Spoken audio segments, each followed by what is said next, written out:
Baiklah, Bismillahirrahmanirrahim. Assalamualaikum warahmatullahi wabarakatuh. Dan selamat sejahtera murid-murid. Jadi pada hari ini Cikgu Idaham nak ajar awak semua berkenaan dengan proses penghasilan produk. Jadi dalam menghasilkan sesuatu produk, terdapat beberapa proses yang perlu dilalui. Jadi mari kita lihat satu persatu proses tersebut. Jadi kalau kita lihat dalam slide, terdapat 5 jenis proses yang perlu kita lalui. Yang pertama, proses penjanaan idea. Yang kedua, lakaran. Yang ketiga, menganalisis, menilai dan menambah baik lakaran. Yang keempat, menghasilkan reka bentuk produk. Dan kelima, membentangkan produk. Jadi jom kita lihat satu persatu proses tersebut. Jadi yang pertama, penjanaan idea. Jadi proses menjanakan idea ini merupakan sesuatu proses di mana beberapa idea perlu dicetuskan untuk menghasilkan produk, di mana idea tersebut perlu diterjemahkan dalam bentuk lakaran. Sebagai contoh, untuk menghasilkan sebuah kereta, idea perlu dijanakan terlebih dahulu. Baiklah, seterusnya mari kita lihat pula apakah itu aktiviti melakar reka bentuk. Jadi setelah kita menjanakan idea kita dalam menghasilkan kereta, maka barulah di sini kita melakarkan idea yang telah kita keluarkan. Oleh sebab itulah semua produk yang hendak dihasilkan perlu melalui proses lakaran, kerana dalam pada proses lakaran inilah baru kita dapat lihat idea-idea yang telah kita buahkan. Jadi yang seterusnya, mari kita lihat dalam slide ini terdapat beberapa lakaran projek yang telah dilakukan oleh cikgu. Jadi cikgu memilih lakaran yang kedua. Jadi seterusnya, mari kita lihat pula apakah itu menganalisis, menilai dan juga menambah baik lakaran. Baiklah, jadi menganalisis ini berdasarkan lakaran yang telah dipilih, kita akan menganalisis lakaran tersebut.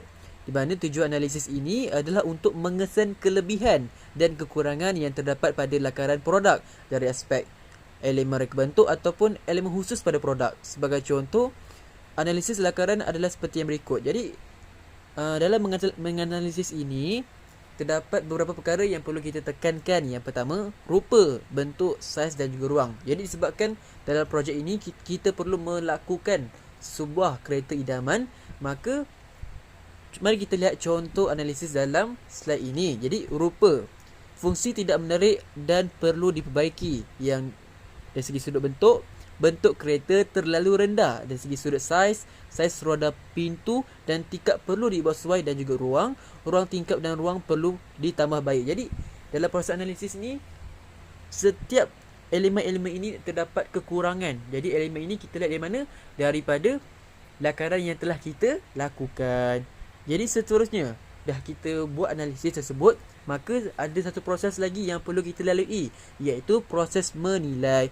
Jadinya lakaran yang telah dianalisis perlu dinilai. Jadi penilaian dibuat adalah untuk menambah baik lakaran dengan cara mengubah, mengekalkan bahagian yang sesuai ataupun membuang bahagian yang tidak sesuai. Jadi kalau kita lihat dalam nilai dalam jadual ini, terdapat beberapa perkara yang dibuat sesuai dan juga perkara yang dikekalkan oleh cikgu. Jadi yang pertama, dari segi sudut rupa, terdapat beberapa perkara yang cikgu ubah, dan juga dari sudut saiz tu ada juga aspek yang cikgu kekalkan, kerana bagi cikgu saiz yang cikgu telah lakukan pada awal tersebut sudah cukup membadai dan tidak perlu diubah semula.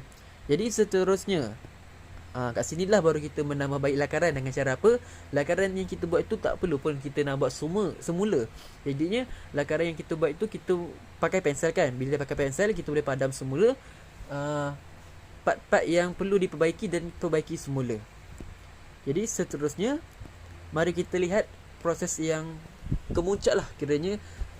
Selepas kita dah buat lakaran, kita dah buat analisis, kita dah buat penilaian dan sebagainya, barulah kat sini kemuncaknya dalam kita menghasilkan reka bentuk produk. Jadi kita akan melakukan produk atau menghasilkan produk berdasarkan analisis yang telah kita lakukan dan juga penilaian yang telah kita lakukan tersebut. Jadi seterusnya, mari kita lihat dalam nak menghasilkan sesuatu reka bentuk ini, terdapat beberapa perkara yang perlu kita ada. Ya, sebagai contoh, bahan sama ada seperti cardboard, roda, straw dan sebagainya. Jadi yang seterusnya nanti cikgu akan tekankanlah, nanti cikgu akan jelaskan dalam kelas seterusnya. Dari sudut alatan, ada beberapa perkara yang perlu kita tekankan yang perlu kita ada dari segi sudut gunting, kita kena ada pisau, hot glue gun dan sebagainya. Jadi seterusnya, yang terakhir, mari kita lihat proses penghasilan produk. Ini adalah merupakan satu proses yang mana kita akan gunalah cardboard. Kita akan lukis terlebih dahulu, dan kita akan guna cardboard, kita akan potong dan kita akan pasang semula semua reka-reka bentuk tersebut. Nanti itu cikgu akan tunjukkan.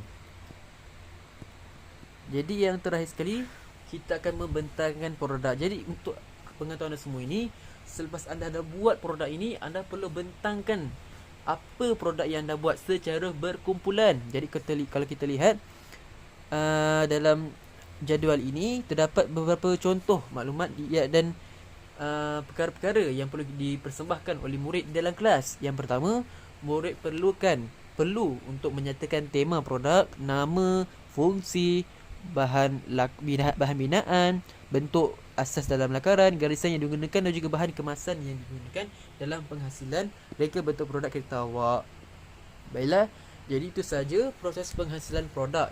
Jadi sekian daripada cikgu. Terima kasih.